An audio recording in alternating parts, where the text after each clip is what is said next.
Okay, today I'm here with Don Harris. Don, thanks so much for coming with me. I appreciate it. Okay, you're welcome. So you served in what branch of the military? I was in the U.S. Army in the self-propelled artillery, the ACAC they call it, the AAA. Okay. Those for a couple of years. I did my 2 years and out. Yeah, what years were you in for? 52 and 53, 1952 and 53. Cool. So tell me, if you don't mind, what kind of work did you do? In the military, I basically whatever they told me.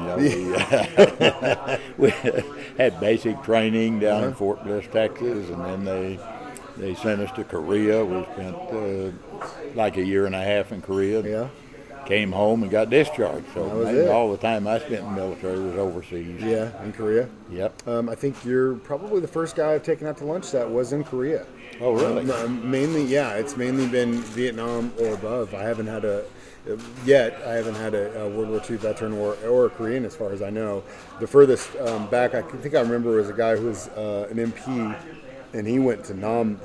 He was basically sent over there late 50s, early 60s. So, Well, us Korean vets are kind of getting few and far between, so Yeah. I can understand that.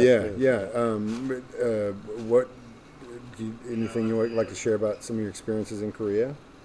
Well, we were actually stationed around what they called it then was K-14 Air Base. Mm-hmm. That's where most of the fighter planes, bombers, and all would take off from. And our job was protecting the base from attacks and incoming aircraft and all. Yeah, gotcha.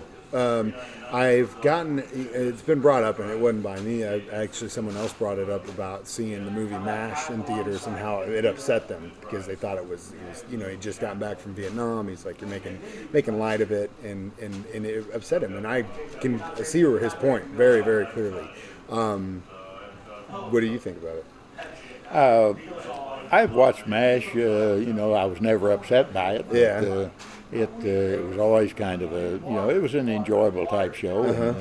And, I'm not sure it was what actually happened. But Oh yeah, it was obviously kind of, not. There's no way. Yeah. You couldn't let the guy running around in a dress Right. all the time. He's But, gone. I enjoyed the show. It was, Yeah. on it there. That was a good show. I thought. That's cool. That's cool. So what'd you do after you got out? Well, I actually went to work for the Frisco Railroad. Oh, cool. Was telegrapher and working the stations. I bet that was an awesome job. And I enjoyed it until automation caught up. Oh yeah. Computers are taking over. Computers, they didn't need telegraphers anymore. Yeah. They got it all, with the cell phones and all of that. Yeah, So. that's cool. Did you get to travel around a lot? I did I did quite a bit around in this area, Oklahoma, Arkansas, Missouri, That's cool. different stations. Did it work like if you work for the airline or whatever, you can pretty much jump on anytime you want and go wherever you want? Were they? Sure, yeah, I could ride. As a matter of fact, a few times I was working in St. Louis and living here in Springfield and wanted to come home, so I got in the diesel engine of a freight train and rode the diesel back to Springfield. Awesome. God, that's so cool. It's something that's very, very, very, very needed, and especially in our country as far as the railway is concerned, it's commerce and all that stuff. But as far as passenger trains, not a lot of people get the chance to do it here, and I think it's such a cool thing. I spent some time in Japan when I was in college, and it just blew me away. You know what I mean? You can get anywhere on that island like that, all trains. And it's such a really cool way of transportation. Now, I've done the one from St. Louis to Chicago, and they say it's anywhere from like 8 to 12 hours because if the commercial ones stop you got to stop and stuff Right. like that. But it's a blast. I think those things are super fun. It is, and the railways, of course, are making progress. They're getting up now where they're trying to get these 100-mile-an-hour trains, and I'm not sure that's a good idea. Sometimes we've had a few accidents where Yeah. they couldn't make the curves. Yeah. And all of that. But I do know, actually, speaking of Japan, I was in Japan for a while when I was in Korea, they sent over to Japan, and I rode a few of their trains over there. And they're definitely, they move along. They're fast. They're fast. The crazy thing about them is they don't feel like it. You know what I mean? You get on Right. and you start going, and then the next thing you know, you're looking by, and towns are just flying by, and you don't Right. feel like you are.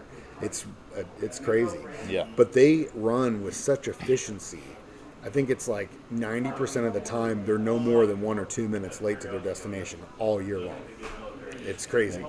I know when the bell rings or when they get ready to close the doors, you better not be in between them No, because they're gone. Yeah. The thing I remember about Japan was not the train ride as much as the taxi cabs. Really? At the time I was over there, of course, this was in '52, many years ago, but they had taxi cabs that actually had wood-burning engines on the back of them. Wow. They'd have a little bit of firewood on the back. And, Are you serious? I'm serious. That's yeah. so awesome. That's Yeah. so crazy. Yeah. And you got to think about it in that post-World War II Japan, and they were kind of rebuilding and doing, and kind of first of all being reconnected with the rest of the world because they were imperialist and cut off as far as the people were concerned for so long. And I think that's so interesting that's kind of the first step in capitalism is get taxis and wood burning taxis. Yeah, it was definitely a new thing for us, as a 19-year-old to see all of this going on over there. But it was, and when you get in one, they go almost like the trains. I mean, they just go flying down the street and honking their horn. Yeah. And people jumping out of the way, and so it's quite an experience. Old world and new world clashing. Right. That's Yeah. cool. That's super cool. So you were in Frisco for a while. We were talking earlier. You work for Bass Pro now. Yes, I do. Yeah. It's awesome. Work at the store up at the Bass Pro store. That's great. That's great. Well, Don, I really appreciate you coming out to lunch with me today, doing this interview, and thank you again for your service. I really appreciate it. Well, you're quite welcome, and I'm just one of thousands. Yeah. Thank you. Okay.